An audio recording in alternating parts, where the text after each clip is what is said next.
부자들이 한 달에 100만 원씩 10년을 모아야 되더라고요. 절대 백만장자가 될 수가 없죠. 솔직히 저 커피 믹스 커피만 먹거든요. 커피숍 안 가요. 그 돈 아껴서 뭐 하나 이런 생각? 아 정말요? 아니요, 전혀요. 개인적인 소비 활동이 가장 중요하다고 생각되는 부분이라 소비하는 게 나을 것 같아요. 그렇게는 조금 힘들 것 같습니다.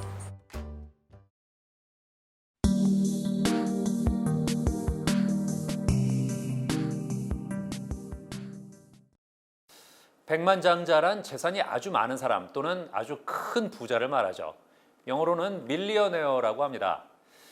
미국 투자의 귀재 데이비드 바크는 부자가 되길 원한다면 라떼 밀리어네어가 되라고 말합니다. 즉 하루에 한 잔씩 마시는 커피값이라도 아껴서 꾸준히 모은다면 백만장자가 될 수 있다는 겁니다. 진정한 부자들은 작은 돈에서 시작해 거대한 돈의 흐름을 만들어냅니다. 돈을 모으는 출발점은 현재 내가 돈을 얼마나 벌고 있으며 어디에 어떻게 쓰고 있는지 또 어디에 저축하고 있는지를 정확히 알고 계획하는 것부터 시작됩니다. 많은 돈을 벌어야만 목돈 마련이 가능한 건 아닙니다. 저축은 작은 돈이라도 하루라도 빨리 시작하는 것이 더 중요합니다. 가랑비 옷 적시듯 새는 돈을 막고 지금 당장 소액으로라도 시작해 보세요.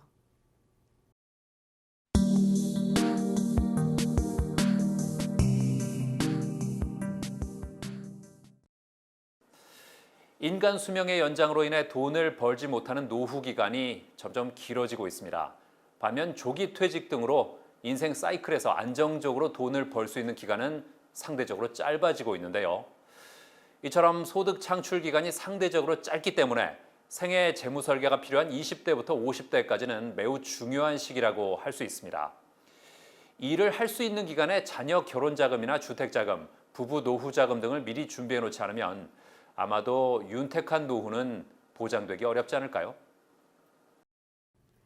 인생 설계의 절반은 재무 설계, 즉 금융 설계라고 합니다. 그럼 연령대에 따른 인생 주요 활동을 살펴볼까요? 20, 30대의 대부분은 직장 생활을 시작하고 결혼 생활을 하게 될 시기입니다. 남자의 경우엔 20대 군복무를 마치고 본격적으로 사회 활동을 준비하게 됩니다. 일자리를 구할 때까지 취업 준비에 몰두할 시기이기도 하겠죠.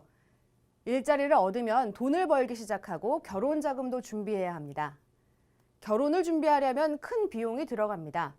전세나 월세 등 집을 마련해야 하며 만약 자녀가 태어나면 양육과 자녀 교육에 매진하게 됩니다. 감당하기 힘든 전세금이 올라가기도 합니다. 40, 50대에는 자녀가 훌쩍 크면서 교육비를 마련하며 대출을 받아 마련한 내 집의 은행 대출금을 갚는 시기일 것입니다. 50대 중반 이후부터는 본격적으로 부부의 노후를 준비하는 시기입니다. 그리고 자녀 결혼도 시켜야 할 시기가 다가오죠. 자녀 결혼 비용으로 모아둔 돈 대부분을 쓰게 되면 노후 자금이 부족해질 수도 있습니다. 노후 자금을 퇴직 전에 급하게 마련하기엔 노후에 소득 없이 살아가야 할 세월이 너무 깁니다. 그렇기 때문에 40대부터 50대까지 재무 목표를 세우고 꾸준히 노후 자금을 모으는 것이 좋습니다. 은퇴를 하고 나서는 그동안 하지 못했던 여행이나 재능 기부, 여가 활동을 통해 즐거움을 찾는 것이 좋습니다. 하지만 노후 생활의 기본이 되는 연금 등 노후 자금이 준비가 덜 된 경우에는 이것조차 쉽지 않습니다. 노후에는 병원 치료비 등 예상하지 못했던 큰 돈을 지출할 수 있기 때문에 자신의 관심 분야에서 새로운 소득 창출 활동을 계속하거나 자산을 현금화해서 현금 흐름을 만들 수 있도록 미리 준비해야 합니다. 지난 2016년 건강보험심사평가원 진료비 통계 자료에 따르면 국민 1인당 진료비는 연간 127만 원이 들었는데 70세 이상 어르신들의 진료비는 무려 428만 원으로 3.4배나 더 많이 지출된 것으로 나타났습니다. 돈을 언제, 어떻게, 어느 정도의 기간에 걸쳐 모을 것인지 어떻게 계획을 세우는가에 따라서 앞으로의 인생 설계가 달라질 수도 있습니다. 결혼 준비 이전부터 50대까지 약 30년간 저축이 가능한 기간이 있습니다. 이 시기에 여러분은 자신의 인생에 대한 계획을 올바른 돈 관리를 통해 이루시길 바랍니다.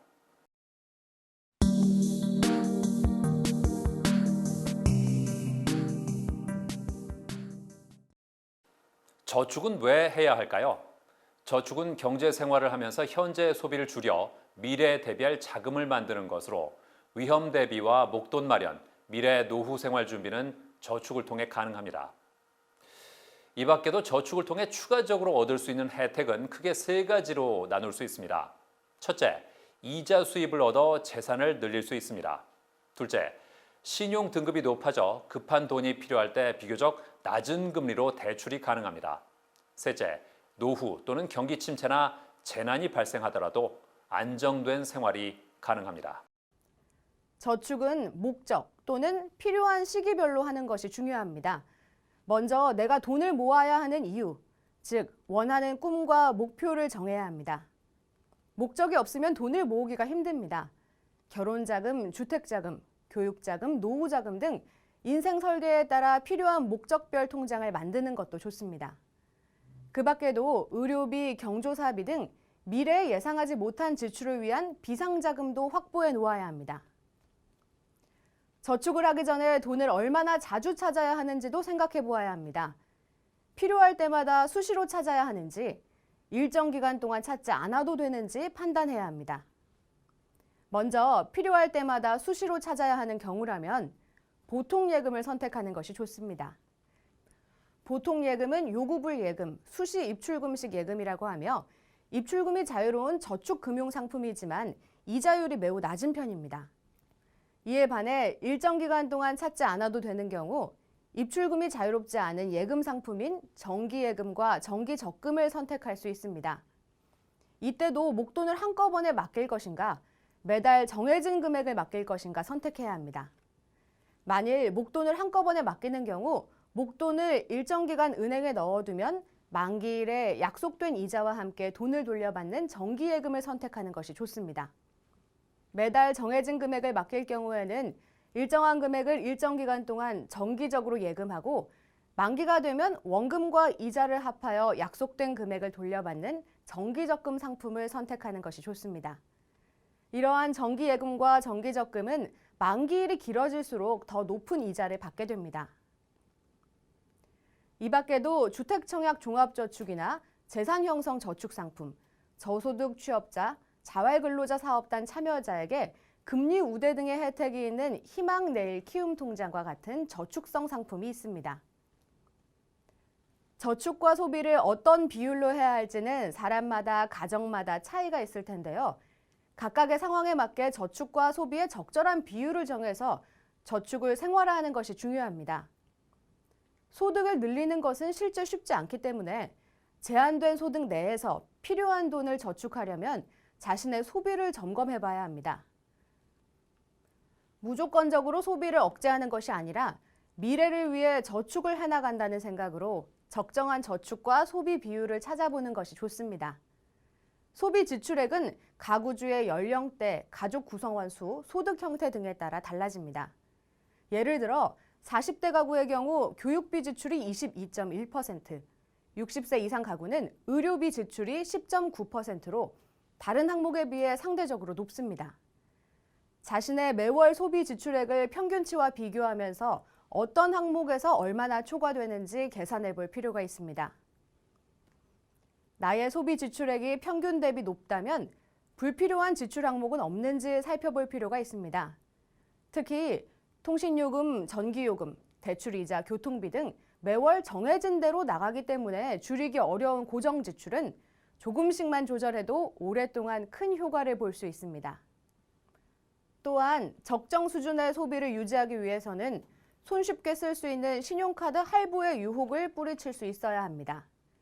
현재 가지고 있지 않은 미래의 소득을 앞당겨 쓰다 보면 저축은커녕 날라오는 카드값을 갚느라 허덕이게 됩니다. 혹시 여러분께서는 자동차를 구입해 보신 적이 있습니까? 일시불, 할부, 어떤 방식으로 구입하셨나요? 만약 할부로 자동차를 구입하시려면 다음 세 가지 사항을 꼭 기억하시기 바랍니다. 적어도 차값의 20%는 계약금으로 낼 수 있어야 합니다. 계약금을 뺀 나머지 할부 금액도 4년 안에는 갚을 수 있어야 합니다. 매년 할부금이 내 연간 소득의 10%를 넘지 않아야 합니다. 할부는 지금 당장 돈이 없어도 살 수 있게 미래의 것을 앞당겨 쓰는 것입니다. 그만큼 할부 금액이 클수록 또 기간이 길수록 금융 비용이 많이 발생한다는 점 꼭 주의하시기 바랍니다.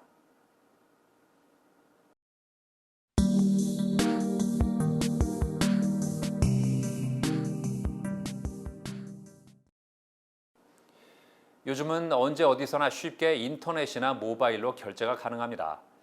이로 인해 예전보다 소비의 유혹이 지속적이고 광범위해졌습니다.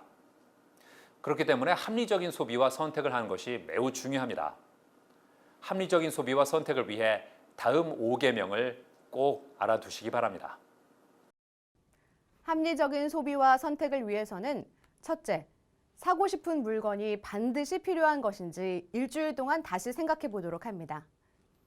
상품이 나에게 꼭 필요한 것인지, 가격이 지나치게 비싼 건 아닌지, 충동 구매는 아닌지 꼼꼼히 따져볼 필요가 있습니다.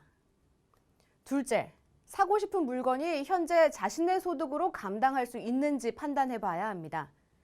계획적으로 소비하기 위해서는 미래의 소득에 기대지 말고 일정 기간 꾸준히 돈을 모아서 구입하는 습관을 들여야 합니다. 셋째, 비교와 검색을 통해 조금 더 싸게 원하는 물건을 살 수 있습니다. 물건을 사기 전에 항상 좀 더 저렴하게 파는 곳이 있는지 인터넷을 통해 가격 정보를 찾아 비교해보고 결정해야 합니다. 넷째, 내가 왜 이 물건을 사야 하는지를 지인들에게 설명해보고 확신이 들면 물건을 구입하는 습관을 들입니다. 주변의 객관적인 시각에서 그 물건이 내게 반드시 필요한지를 공정하게 판단해 봐야 합니다. 다섯째, 무조건 싸다고 다 사지 말고 오랫동안 쓸 생각으로 물건을 선택하는 습관을 들이깁니다. 싼 맛에 사고 나서 결국 필요 없어지는 경우가 생길 수 있습니다. 공짜나 덤, 1+1, 특가 상품은 내 계획보다 더 많은 돈을 쓰게 만듭니다. 결국 공짜가 더 비싼 잘못된 산수를 하게 됩니다. 여러분은 합리적인 소비를 하고 계신가요? 돈을 잘 버는 것도 중요하지만 잘 쓰는 방법도 중요하다는 점, 여러분 모두 합리적인 소비와 선택을 할 수 있는 현명한 소비자가 되시길 바랍니다.